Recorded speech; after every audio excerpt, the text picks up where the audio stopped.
এমনি আদম নবী সহ সমস্ত নবীরা একসাথে ডাক দিয়ে বলবে, এই জান্নাতের প্রহরীরা রে,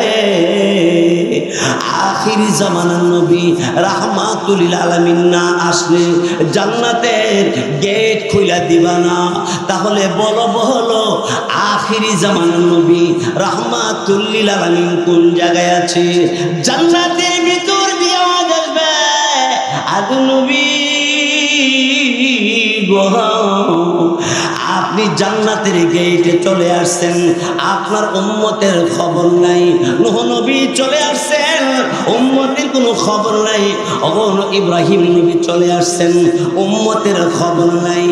আপনাদের যার যার জান বাঁচানোর জন্য জান্নাতের গেটে চলে আসছেন, কিন্তু আখিরি জামানার নবী তিনি এখনো জান্নাতের গেটে আসে নাই।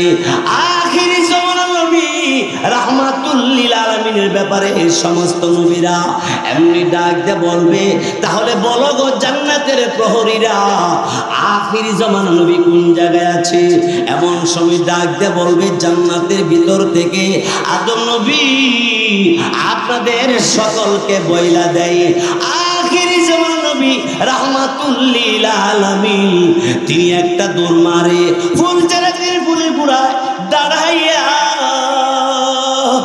আদম আলাইহিস সালামকে বলবে, আদম নবী আপনি মুরব্বী, পৃথিবীর জমিনে সর্বপ্রথম আপনি গেলেন, নবী গো আপনি ডাক দিলে মনে ভালো হয় দরজা খুলে দিবে, আমরা সব নবীরা জান্নাতে ঢুকবো।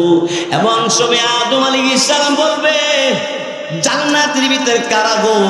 জান্নাতের ভিতর থেকে আওয়াজ আসবে, মান আনতা ওয়া মা ইসমুকা, কি নাম, কে আপনি? আমার নাম আদম নবী। ও আপনি আদম আলাইহিস সালাম বলা হয়, ডাকতেছেন কেন? আদম নবী বললেন, এই জান্নাতের ভিতরে যারা আছো গো, জান্নাতের গেট একটু খুইলা দাও না, আমি জান্নাতে ঢুকবো।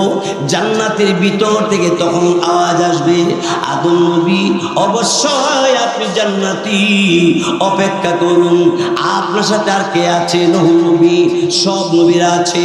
এমন সময় জান্নাতের ভিতর থেকে আওয়াজ দিয়া বলবে, কি গো আদম নবী, আপনি সহ যত নবীগণ আসছে সবাই বলেন অপেক্ষা করার জন্য। এবার আদম আলাইহিস সালাম বলবে, কেন অপেক্ষা করব? এবার জান্নাতের ভিতর থেকে তখন আদম পয়গম্বরকে বলবে, ও আদম নবী অপেক্ষা করেন যতক্ষণ পর্যন্ত নবী মুহাম্মাদুর রাসূলুল্লাহ সাল্লাল্লাহু আলাইহি ওয়াসাল্লাম জান্নাতের গেটের মধ্যে না আসবে, এর আগে জান্নাতের গেট খোলা হবে না।